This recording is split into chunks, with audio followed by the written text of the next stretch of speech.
Freedom. Joey Obey.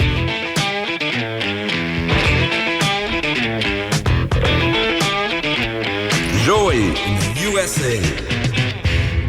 Hey, Joey!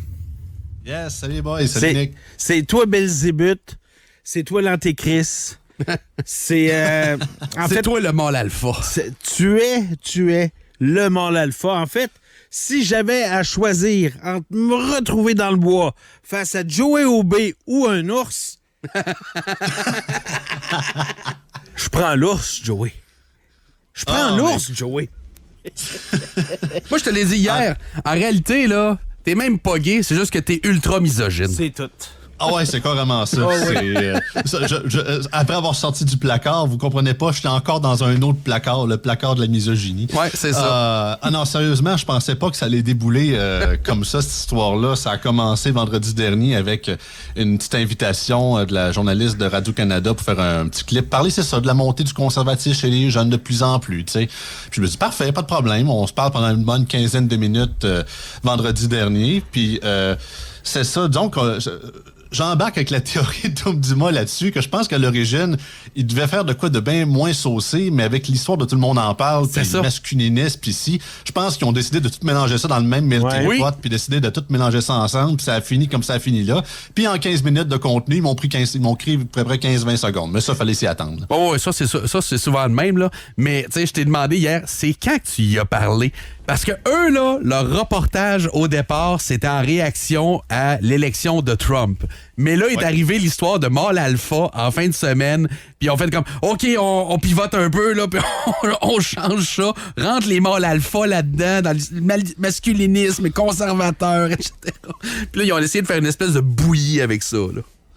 Ah non, vraiment. Puis je trouve ça quand même un peu insultant, puis tellement un niveau d'intellectuel tellement bas, parce que au lieu de vraiment aller parler aux vraies personnes, justement, qui parlent aux jeunes hommes et femmes conservateurs au Québec, que ce soit de niveau social ou même qu'ils sont plus rares, plus qu'au niveau économique comme nous autres, pourquoi ils vont pas voir, justement, vous autres à choix? Pourquoi ils vont pas nous voir, nous autres, à Yann et Frank, ou même Jeff Fillion, peu importe, pour aller se dire, regarde, c'est nous autres qui parlent. Non, au lieu de ça, on va aller voir une gang de saucés. Puis, regarde, j'ai écouté le documentaire au complet hier, Alpha, que j'avais pas eu le temps d'écouter. J'ai tapé ça hier soir, puis...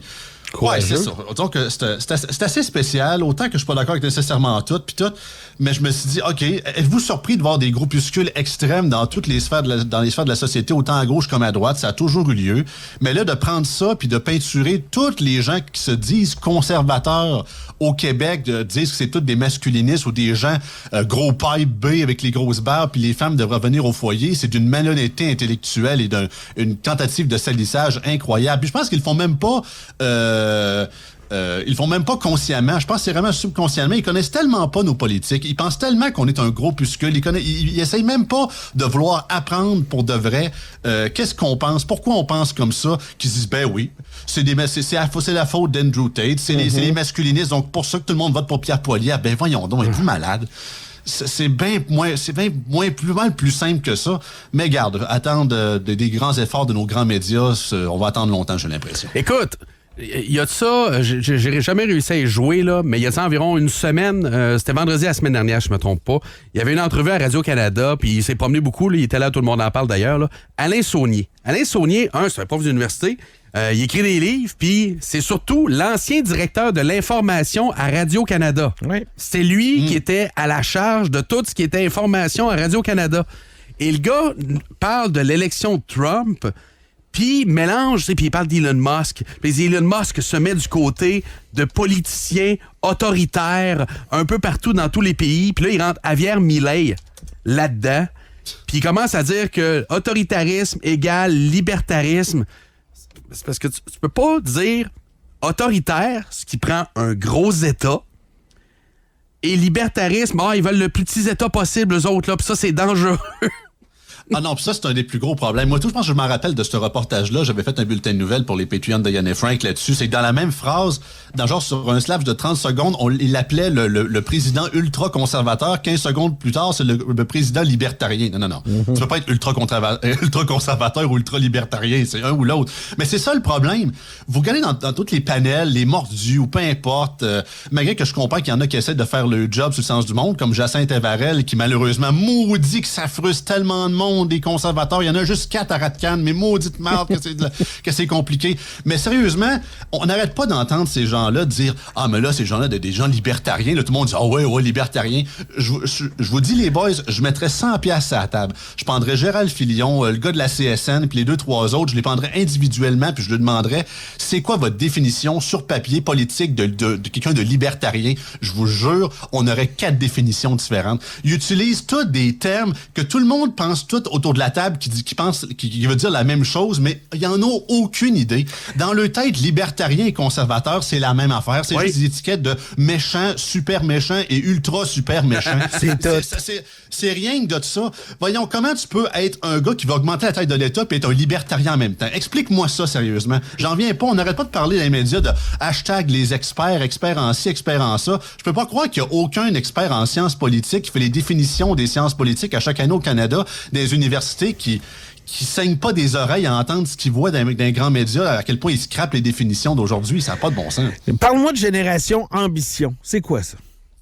Génération Ambition, c'est un mouvement jeunesse transpartisan indépendant qu'on a parti, moi puis Héloïse Coulombe, qui est ancienne candidate du PCQ en 2022, il y a à peu près 1 an. Je vais être 100% transparent. À l'origine, ça a commencé au sein du Parti conservateur du Québec. En fait, à l'origine, je voulais créer l'aile jeunesse du parti au congrès de l'année passée.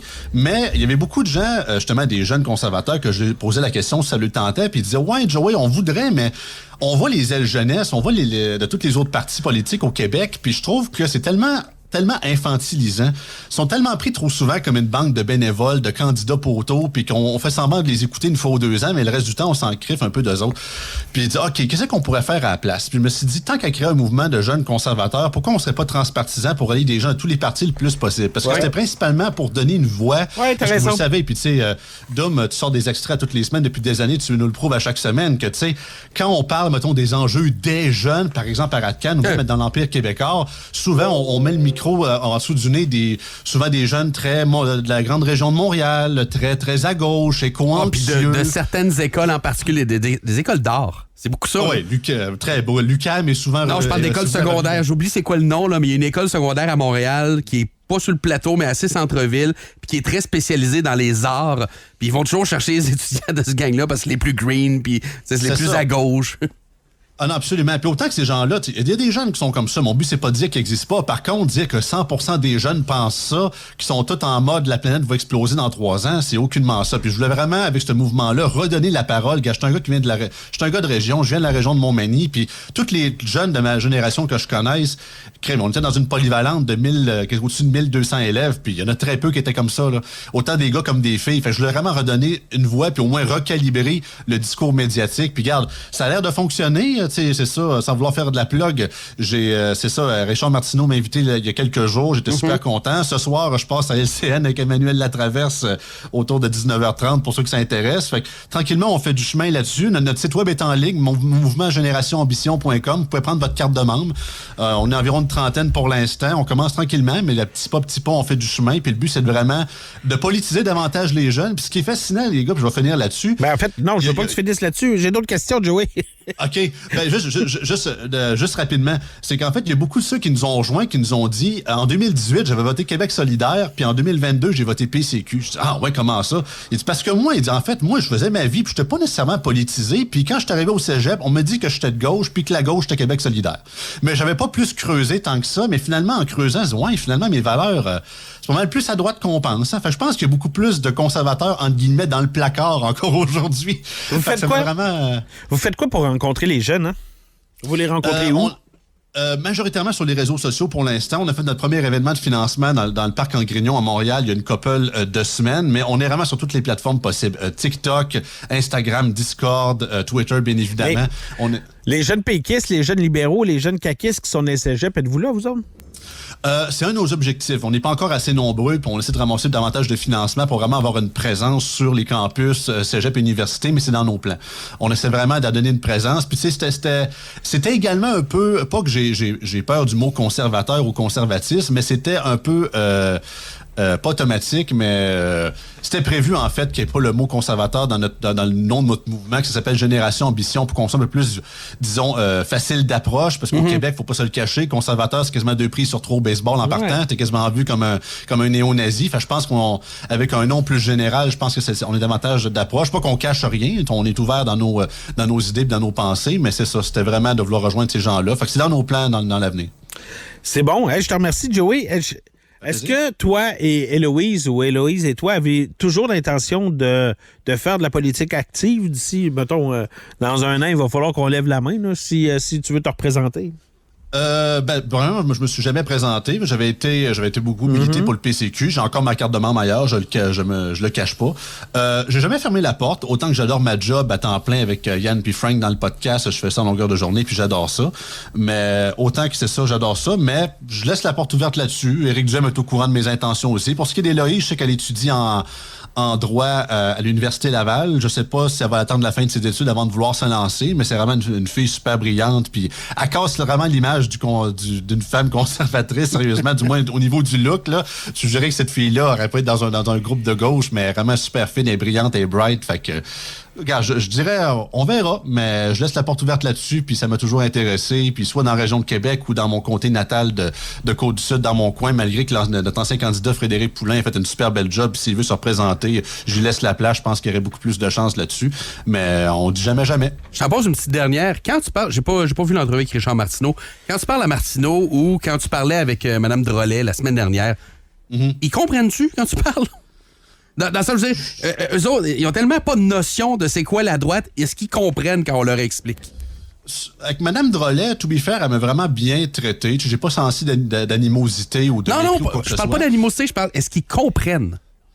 Je dirais peut-être plus Martineau qu'elle, là, malgré qu'on n'a pas eu 30 conversations, mais juste posé 2-3 questions, j'ai répondu, puis ça s'est terminé là. C'était pas nécessairement un back and forth. Avec Richard, disons que c'est ça. On sait un peu comment il campe depuis plusieurs années. Je pense qu'il comprenait davantage mes propos, même il était surpris, j'ai l'impression. C'est pour ceux qui ont écouté ça. Mais ils comprennent, mais je pense que vraiment une démystification, puis je pense que justement, on va essayer d'aider le plus possible en étant de plus en plus dans les médias pour vraiment rectifier le tir que justement, la droite au Québec, c'est tellement large. Il y a des gens qui sont justement comme nous autres, plus de droite fiscale. Il y en a qui sont plus à la Bob Côté, droite nationale, plus l'immigration puis la langue française. T'sais, on est d'accord sur des points, d'autres non. Il y a des factions à travers des factions. Puis dire que justement, la droite, automatiquement, si tu votes Poilievre, t'es contre l'avortement, puis tu nies le changement climatique, puis de ci, de ça, c'est tellement un gros melting pot, puis c'est tellement ratissé, tellement large. Ben, c'est comme dire que GND ou même PSPP est un communiste simplement parce qu'il veut augmenter la taille de l'État. C'est aussi démagogique de ce côté-là. Fait que je pense qu'il va falloir rectifier le tir là-dessus, mais il y a un gros travail de pédagogie à faire dans nos médias, malheureusement, à ce niveau-là. Donc, t'es jeune, t'es conservateur, mais tu manges pas d'enfant. Non, au contraire. Parfait. Merci, Joey. Passe une belle journée. Vous autres aussi. Bye-bye.